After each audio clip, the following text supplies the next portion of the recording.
India has deployed its indigenous aircraft carrier, Indo-Pacific, to the Arabian Sea.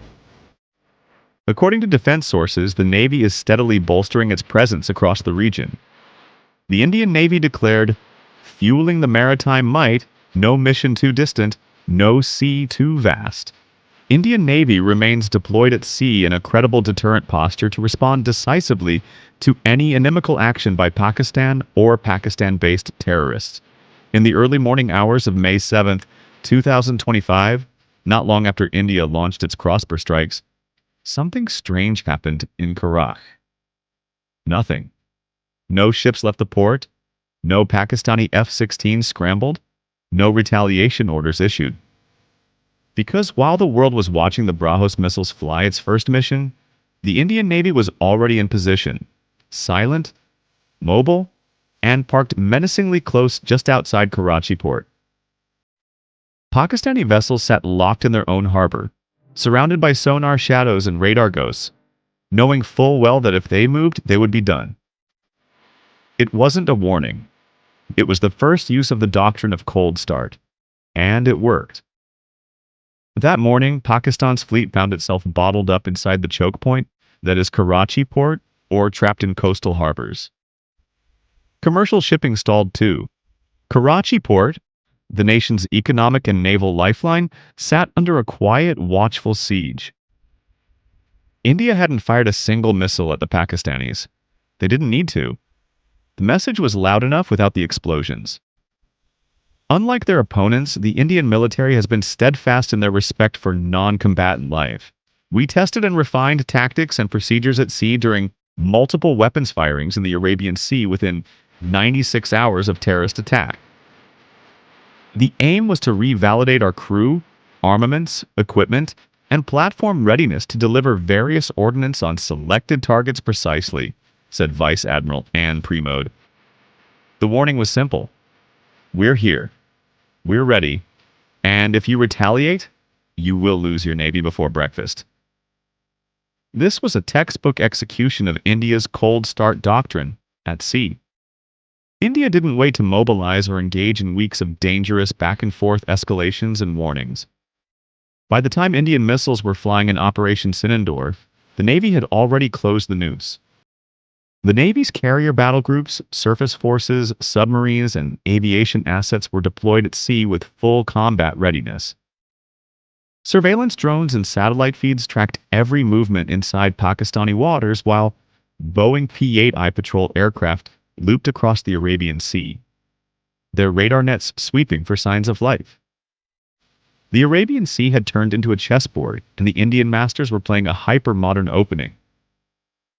The Pakistani foe didn't know it, but India had already had every square on the board covered. Karachi never stood a chance, but the operation didn't start on May 7th. To get to the root of it, we need to travel back in time to the aftermath of the 2001 Indian Parliament attack, in which Vashka and Jaish-e-Mohammed, terrorists, killed 9 people. Now, this video is definitely not advertiser-friendly according to the YouTube algorithm, and this is why we need your help. YouTube has a habit of restricting videos that talk about war, but this is the reality of the world we live in.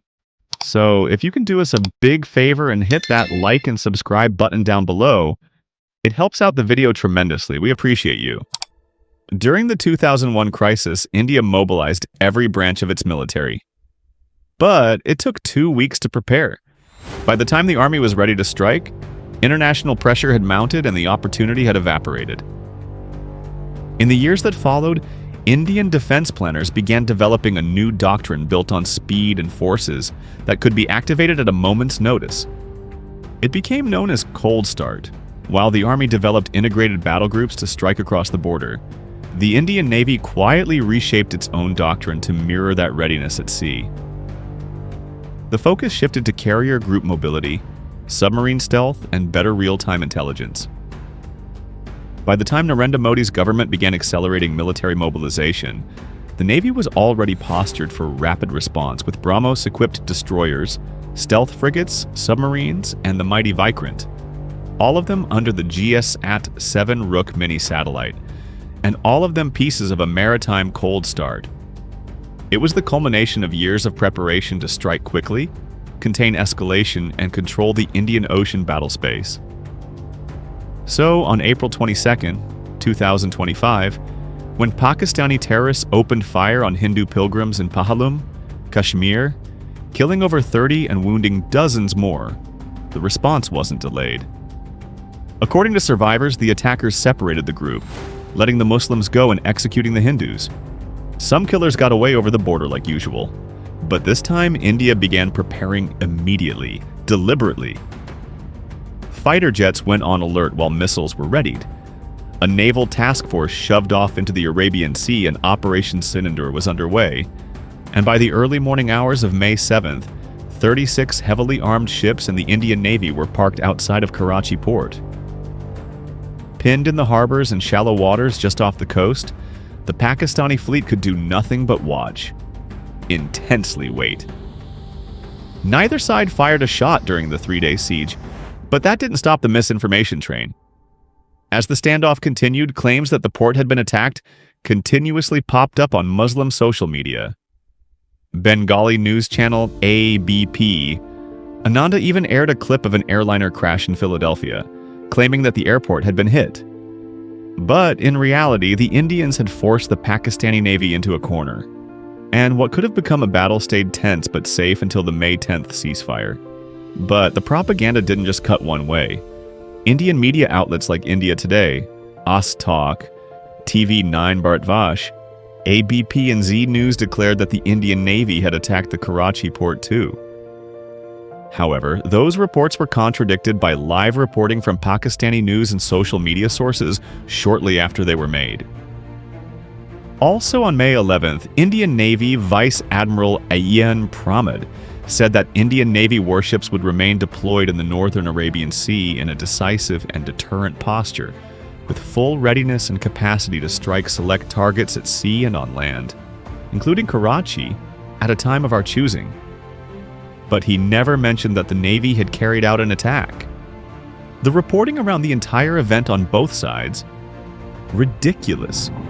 What would anyone have to gain by fabricating a military strike on a port? I guess sympathy on one side and ratings on the other side, but I mean, that's the best I can come up with. And still, the entire thing is absurd. The Indian military showed incredible restraint, and it was a textbook example of how the cold start doctrine is designed to work. That's the real story here. So let's get back to it. The fleet that India surrounded Karachi with was a collection of 36 high-tech warships optimized for multi-domain dominance. And at its core is the INS Vikrant, the crown jewel of an ultra-modern navy. It's India's first homegrown aircraft carrier, fully designed and built in the country under the Admand Bharat initiative. President Modi's plan to produce all Indian defense equipment domestically rather than be a customer state like they had always been in the past. It displaces around 45,000 tons, operates a ski jump-to-bar system, and carries up to 30 aircraft including MiG-29K fighter jets, Kimov-Ka 31 AEW helicopters, and Indian-made Haldru utility choppers. The carrier runs on 4 gas turbines which can push it to over 28 knots. INS Vikrant is defended by AK-630 close-in weapon systems, capable of unleashing 30mm rounds at high speed to intercept incoming missiles and aircraft. It also carries 64 Israeli Barak 1 surface-to-air missiles for short-range aerial threats and, like most naval ships, can also deploy chaff and flare countermeasures to confuse radar and heat-seeking weapons. Onboard sensors include 3D air surveillance radars and electronic warfare suites. Its real power, though even beyond the fighter jets that launch from the deck, is that its combat systems are fully integrated with the Indian Navy's network-centric operations for the Indian Navy Command Control Communications and Intelligence, or NC3IA battle network that integrates information from all the Indian Navy ships and planes, along with the GAT-7 Rookmani, a geostationary military satellite launched in 2013, which keeps constant unblinking watch on the entire Indian Ocean region. This makes the Vikrant the central node, launching strike missiles, coordinating fleet defense, and managing anti-submarine operations all at once. In a situation like Operation Sinandur, the carrier provided both offensive force and insurance to the rest of the fleet that the operation ran smoothly. Along with the INS Vikrant, India also deployed the INS Vikram Aditya, its older Russian-built Kiev-class aircraft carrier. The presence of both carriers illustrates the sheer scale of the operation and the heart of the cold start doctrine to hit the enemy hard with every asset available. Sailing alongside both carriers and plunged natively into the NC-3I network, the Kolkata class marked a turning point in Indian naval design. Launched in 2006 as the first domestically built destroyer class, it combined heavy firepower with the capability forked command systems. Anticipating integration with future platforms like the Rukmini satellite and the Vikrant in the not-too-distant future, it is capable of launching BrahMos missiles, defending the fleet with advanced Barak 8 surface-to-air missiles, a joint venture between Israel and India, and engaging surface targets with a rapid-firing Otto Melara 76mm naval gun. Below the waterline, the Kolkata also has 533mm torpedo tubes and RBU 6000 rocket launchers for anti-UB warfare. Its radar and sonar are capable of tracking threats across air, surface, and subsurface domains. With over 7,400 tons of displacement, it was the first step in India's push towards a domestically produced and high-tech style of Navy warfare. Built to network as well as to strike. Its successor, the Visakha class, was launched in 2015 and refined the same formula but with enhanced stealth, better automation, and more indigenous components. It is armed very similar to the Kolkata class. And then there was the INS Rajput, probably sailing its final combat mission. The Rajput wasn't Indian-built, it was Cold War steel. Born in a Soviet-Ukrainian shipyard and sold to India in 1980, 45 years later it entered the Arabian Sea one last time, carrying BrahMos missiles where Styx once sat. India's frontline frigates include two key classes, the Shiavalik class and the Talawir class. The Shiavalik class, launched between 2004 and 2007, was India's first domestic stealth warship line, designed to produce radar and infrared signatures while still packing a devastating punch. These frigates are armed with either Barak 1 or 8 surface-to-air missiles, BrahMos or Club anti-ship missiles, torpedoes, and 76mm naval guns, making them versatile across surface air and underwater threats. The Talawir class, launched in 2 batches between 2000 and 2011, was imported from Russia, but customized for Indian use, including stealth shaping and Indian weapon systems. Talwis frigates field the older Russian missile or Barak 1 SAMs and Club missiles. They are known for their speed, reliability, and with upgrades and modifications, strong integration with the rest of India's naval fleet. Both classes remain essential to fleet operations and are fully compatible with India's worked warfare systems. The future of India's frigate fleet lies with the Nilgiri class, a new generation of stealth warships built under Project 17A. With natively integrated Barak 8 air defense and BrahMos missiles, these ships are designed from the ground up with top-notch Indian weapons, NC-3I connectivity, and stealth in mind. Under the Arabian Sea, Scorpion submarines known in India as the Kalvari class patrolled to keep the net around the Pakistani fleet tight. Built in partnership with France and launched between 2017 and 2023, these diesel-electric attack subs are designated for stealth with low acoustic signatures and a hull designed to disappear into coastal waters while blending in with local traffic. Their torpedo tubes are dual-use and fire domestically produced Venostra heavyweight torpedoes, Exocet SM-39 anti-hip missiles, and they could even launch mines if desired. One thing they can't do, though, is launch missiles like the BrahMos. The submarine-launched BrahMos is simply too large for the Kalvari torpedo tube and requires a vertical launch system built into the hull, something the Kalvari doesn't have. That role will likely fall to India's future nuclear submarines, which are being developed now with the Project 75 Alpha program, although those boats probably won't be commissioned until the mid-2030s. Above them, Boeing P-81 Neptune aircraft ran continuous patrols. These long-range sub-hunters use magnetic anomaly detection, sonobuoys, and synthetic aperture radar to sweep the sea for movement.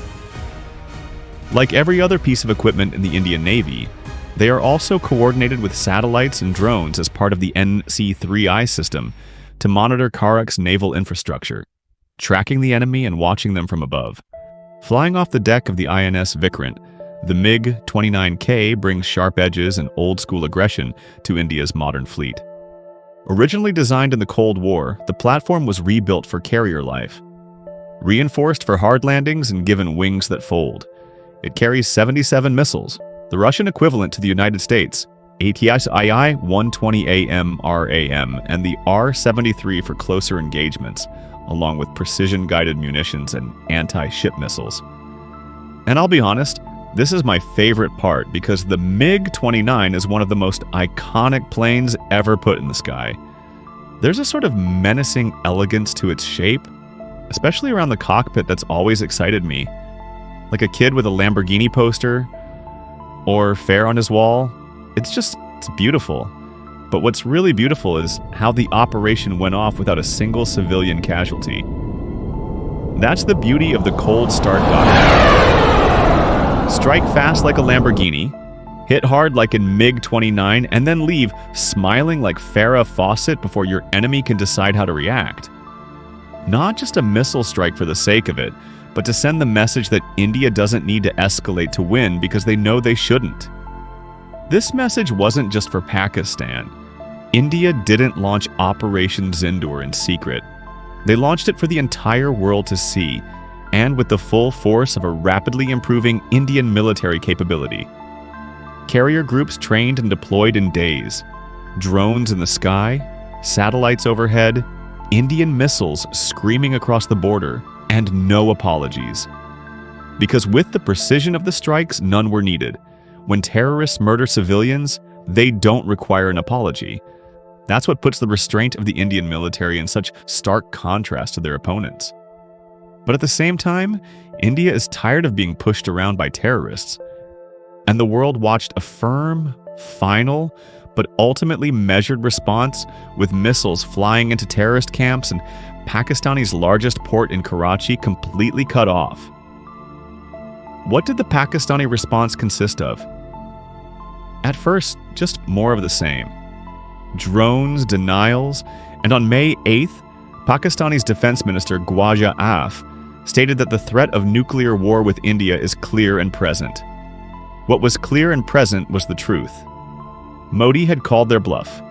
The Indian Navy had surrounded Karachi. The Indian Air Force had flown deep into enemy airspace. Indian missiles had hit their targets and the other side hadn't even made it off the runway. Then on May 9th, 2025, the Pakistani army launched a series of retaliatory missile and drone strikes, targeting Indian air bases in Punjab and Jammu, marking its official response to Operation Sindoor. The attack included both conventional missiles and swarms of over 600 drones aiming to overwhelm Indian defenses. But Indian air defense is capable and layered. India's top-of-the-line Russian PUP-supplied S-400 Triumph air defense system worked perfectly successfully intercepting a nuclear-capable Shaheen missile, while domestic systems like the Akash and the Israeli Spider system took down hundreds of inbound threats.